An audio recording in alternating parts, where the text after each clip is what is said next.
Continuando con los diuréticos de alta eficacia, estaba hablando de la furosemida, de las indicaciones que tienen. Y bueno, básicamente entonces serían edemas, de forma desintoxicante también, en tratamientos con insuficiencia cardíaca congestiva y para prevenir hemorragias y EPOC en caballos. Después, hay algunas contraindicaciones o efectos tóxicos que pueden llegar a tener debido a la gran cantidad de electrolitos que se pierden con el uso de esta sustancia. Se pueden llegar a producir desequilibrios de líquidos y de electrolitos en caso del uso prolongado. Por ejemplo, una hipopotasemia que puede llegar a problemas de arritmias cardíacas y también aumenta todavía más la toxicidad de digitálicos. Después otro problema puede ser la hipomagnesemia, o sea, una disminución de magnesio, y eso puede llegar a provocar riesgo de arritmias, hiperuricemia, hipotensión. Y en gatos, el uso intravenoso puede llevar a provocar ototoxicidad. Aunque eso, si se suspende el tratamiento, vuelve a la normalidad, o sea que puede ser reversible. Otra cuestión importante es la farmacocinética. La absorción es oral generalmente, tiene una biodisponibilidad del 60%, una alta unión a proteínas y se secreta en el riñón y la leche. Y en este caso de el edema pulmonar, de forma intravenosa sí se puede administrar, o sea que la forma de administración sería oral e intravenosa, dependiendo, supongo, de lo que quiera tratar. Por último, hay ciertas interacciones que tienen estos fármacos, como provocan una gran pérdida de electrolitos y tiene varios efectos en la homeostasis general debido a eso. Hay que tener en cuenta las interacciones que puede tener con otros fármacos. Por ejemplo, con los AINES disminuye la actividad, disminuye la actividad diurética que va a tener la furosemida, porque inhiben la síntesis de prostaglandina. O sea, los AINES disminuyen las prostaglandinas y estos estimulan las prostaglandinas. Entonces se va a disminuir la actividad diurética. Después están los aminoglucósidos, la anfotericina B, la cefaloridina y la rifampicina. En este caso pueden aumentar la posibilidad de daño renal si se usan de forma conjunta con los diuréticos estos. Después están los glucósidos cardíacos, que al usarlos junto con glucósidos cardíacos aumenta el riesgo de arritmias. Los aminoglucósidos, estos pueden aumentar el grado de ototoxicidad porque tienen un efecto de sinergia, o sea que potencian la función. Anticoagulantes, aumentan la actividad anticoagulante. Diuréticos tiacídicos, aumentan la pérdida de iones y la actividad diurética porque tienen efecto sinérgico. Y eso, básicamente. Ahora voy a describir los de eficacia media, que había dicho que el grupo eran las tiacidas y los fármacos que lo representan son el triclormetiacida, el más representativo que más se usa en veterinaria. Después está también el hidroclorotiacida, entre otros.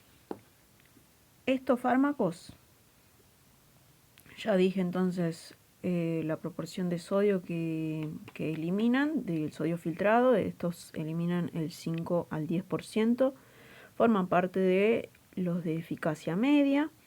El grupo se denomina tiacidas. El sitio de acción es en el túbulo contorneado distal, la porción inicial.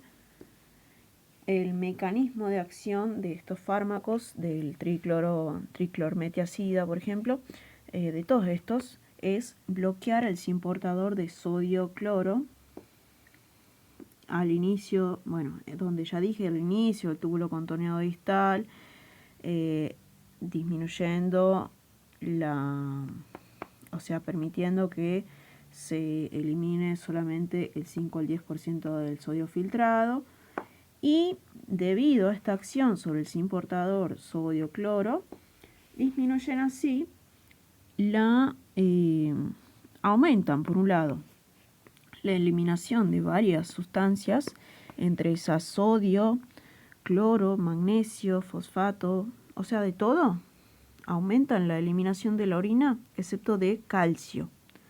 Porque al aumentar la eliminación de todas estas sustancias y al tener acción sobre este cis portador, se produce un desbalance iónico que aumenta la reabsorción de calcio.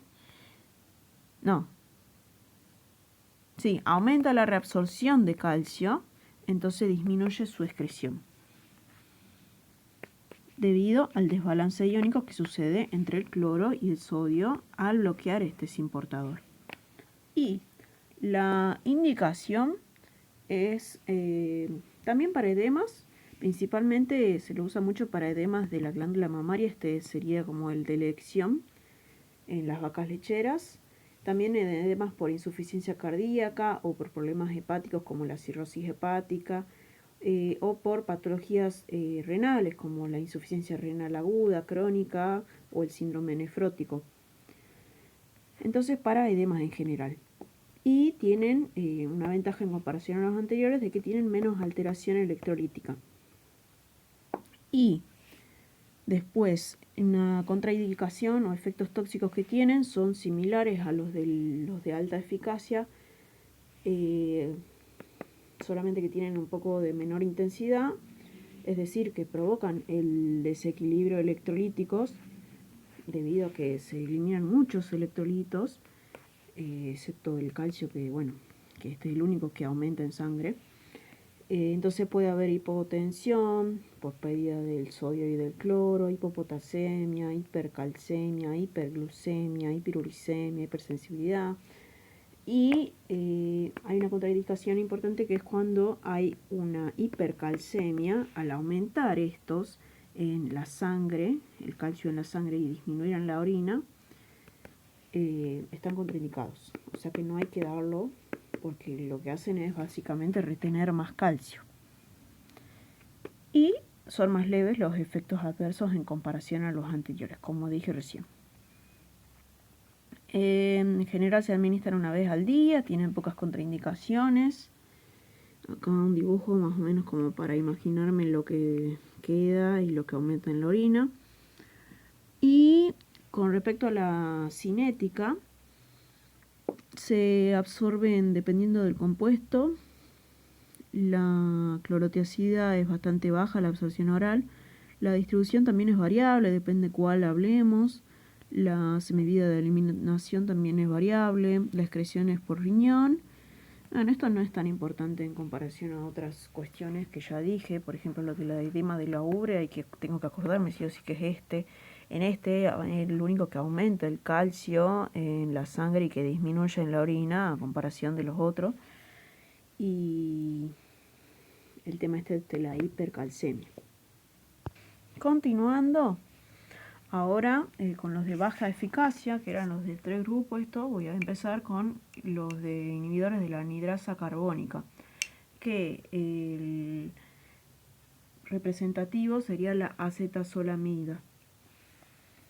Entonces, esta es de baja eficacia, entonces elimina menos del 5% del sodio filtrado. El grupo al que pertenecen son los inhibidores de la anidrasa carbónica. Un ejemplo de fármaco es la acetazolamida. El lugar sobre el que actúa es el túbulo contorneado proximal, como se ve acá. Y el mecanismo de acción, que siempre es importante el mecanismo de acción para saber cómo es que funcionan, básicamente lo que hacen es inhibir de forma reversible la anidrasa carbónica.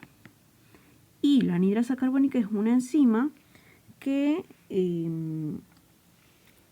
lo que tiene de capacidad es de formar bicarbonato a partir de la unión de agua y bicarbonato.